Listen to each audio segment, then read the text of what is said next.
Saïd!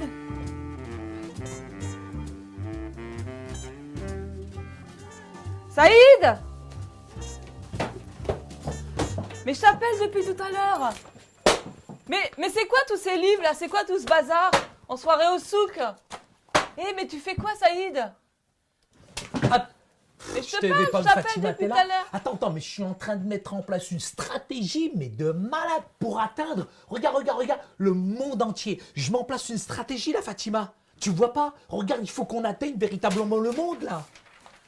Tu veux atteindre le monde entier? Tout à fait. Ben, c'est justement ce dont on va parler aujourd'hui. Ah super, quel est le thème alors? Dis-moi Alors le aujourd'hui. thème d'aujourd'hui c'est évangéliser pour atteindre le monde entier. Alors pour moi, c'est très important parce que notre première mission sur Terre, c'est de répandre la bonne nouvelle de l'Évangile. Mais tu comprends, Fatima, pour pouvoir apporter l'Évangile, nous devons développer une stratégie pour atteindre les gens du monde entier. Parce qu'ils ont des croyances différentes de la tienne Oui et de la mais mienne, Saïd, c'est finalement. pas facile de toucher les gens qui sont différents de nous.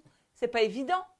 Non, c'est pas du tout évident. Mais Fatima, je vais te raconter l'histoire. Si on ne s'adapte pas, si on ne contextualise pas le message, si finalement on ne se projette pas chez les personnes qui habitent ces pays-là, je vais te raconter l'histoire de cet homme. Cet homme est allé visiter un peuple, il est arrivé avec son beau verset Jean 3,16. Mais dans cette tribu-là, dans cette communauté-là, c'était l'anisme, c'était véritablement le paganisme, ils adoraient toutes sortes d'idoles. Et quand il a présenté Jean 3,16, finalement, ils ont tous levé la main, l'appellent très facilement, mais la plupart ont adopté Jésus avec sa maman, mais comme un Dieu de plus finalement. Donc c'est très important qu'on puisse se projeter, je dirais, dans ce monde-là pour pouvoir comprendre la croyance, la culture de toute cette population-là. En tout fait, simplement. ces gens-là, ils avaient mal compris son message finalement. Ils ont absolument mal compris son message. Parce qu'ils comme les tu le connaissaient dis. pas. Ils les connaissaient pas. Pas du tout. Il a annoncé l'évangile comme il annoncerait l'évangile. Pas du tout. De la même manière à tout le monde. Tout à fait. Il a insisté. Est-ce qu'il a insisté sur un seul Dieu? Ou est-ce qu'il a expliqué qu'en fait, on devait passer par Jésus-Christ pour atteindre Dieu? Finalement, je pense que cet évangéliste était bien motivé, mais malheureusement, la manière de transmettre son message, il était complètement en décalage avec la réalité et la croyance finalement de toutes ces personnes-là. Tu sais, un bon communicateur de l'évangile, quelqu'un qui sait communiquer l'évangile, il va d'abord faire une étude. Je dirais au niveau de l'anthropologie, au niveau aussi des croyances, au niveau de la religion aussi de ces peuples-là. Et à partir de là, on essaye de comprendre finalement la personne et on a une vision, je dirais, globale finalement de la mission.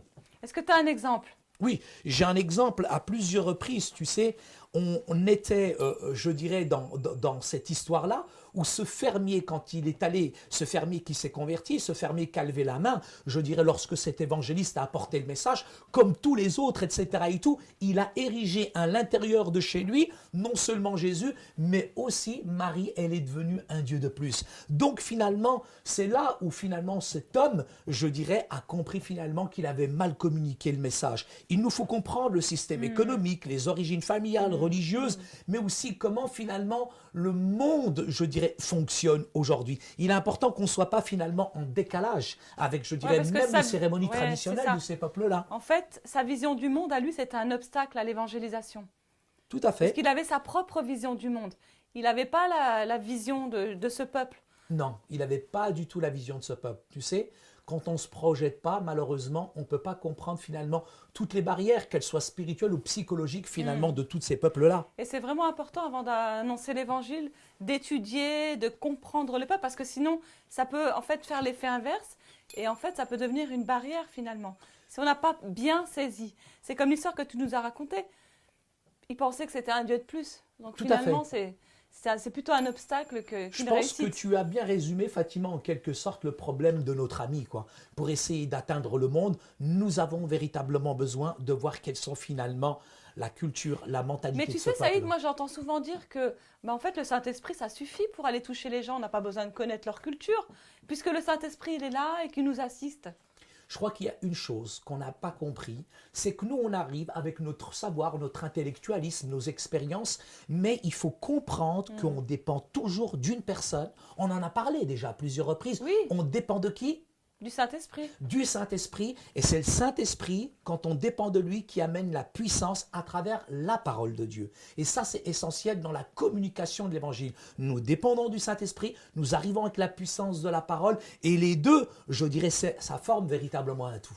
Mais est-ce que ça suffit finalement? Parce que lui, il a bien utilisé la parole de Dieu, mais ça a été un obstacle dans sa vie.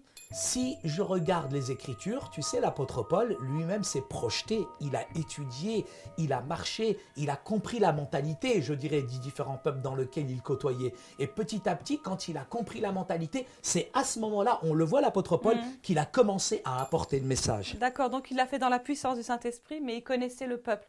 Et je vais lire Acte 17, les versets 16 à 22. Comme Paul les attendait à Athènes, il sentait au-dedans de lui son esprit s'irriter. À la vue de cette ville pleine d'idoles, il s'entretenait donc dans la synagogue avec les Juifs et avec les hommes craignant Dieu, et sur la place publique chaque jour avec ceux qu'il rencontrait. Quelques philosophes épicuriens et stoïciens se mirent à parler avec lui.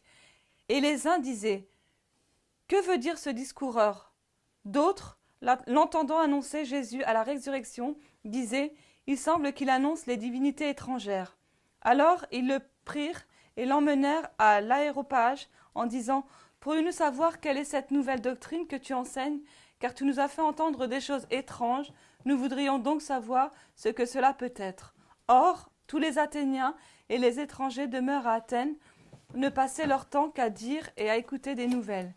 Paul, debout au milieu de l'aéropage, dit « Hommes athéniens, je vous trouve à tous égards extrêmement religieux. » Tu vois, Fatima, je t'ai bien écouté. Parce que je t'écoute, hein, ne t'inquiète pas. Mais je voudrais te dire que l'apôtre Paul, à Athènes, il a pris le temps.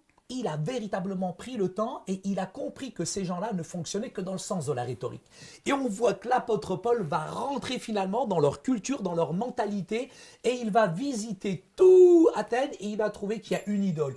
Une idole qui porte pas de nom et il va leur dire mais cette idole qui n'a pas de nom, moi je la connais. Et ce Dieu auquel vous vous adressez, mais moi je le connais. On voit finalement, je dirais dans l'apôtre Paul véritablement une sensibilité avec le peuple qu'il veut atteindre, tout simplement. Bien qu'il annonçait l'évangile, en fait, il parlait le même langage. Complètement. On voit il n'était pas à côté de la plaque. Ah, il n'était pas à côté de la plaque, on peut le dire.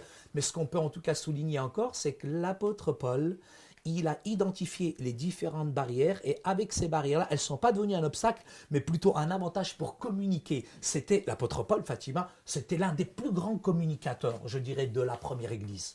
Il était un bon communicateur, mais au-delà de ça, il connaissait bien le peuple vers qui il allait. Et ça, c'est hyper important de se le rappeler parce que souvent, on arrive quelque part et on prêche l'évangile. On a en fait nos différents points spirituels, mais on ne sait même pas qui est-ce qu'on a en face de soi. C'est vrai, c'est vrai. On connaît pas la sensibilité de la personne. Oui. Et puis, je pense qu'il y a beaucoup de paramètres qui rentrent en jeu. Ouais. Et il y a des facteurs qui sont là, des facteurs qui peuvent être en tout cas des freins. Il y a des facteurs qui sont positifs et je pense qu'il faut utiliser absolument ces différents paramètres. Et à partir de ces paramètres-là, nous avons une vue générale complètement du monde qu'on veut véritablement cibler et atteindre. Eh bien écoute, on va résumer tout ce qu'on a dit, Saïd. Oui, Fatima, si tu le veux. Donc, on a dit que c'était important de connaître la vision du monde de la personne. Oui. Ça, c'est le livre-là. De voir comment elle percevait les choses. Ça, j'en ai au moins 3 ou 4 qui parlent de ça. De tenir compte de son public. Ça, je pense que ça, c'est le public. Et d'identifier en fait les facteurs de la personne et donc, sa vision du monde. Ça vient là. Donc connaître le peuple à qui on parle. D'accord. Alors ça, au moins, il faut au moins tout ça. Carrément. Attends, j'en ai encore ici. J'en ai encore là.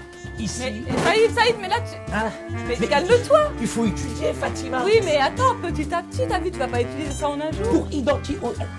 Est-ce que Fatima, tu peux m'aider, s'il te plaît? Bah écoute, Saïd, tu te débrouilles. Hein. Ah, mais viens m'aider, là. Non, tu te débrouilles. S'il te plaît, je vais atteindre le monde. Oui, mais c'est pas comme ça qu'on atteint le monde, il faut être organisé. Ah là là, mais... Ah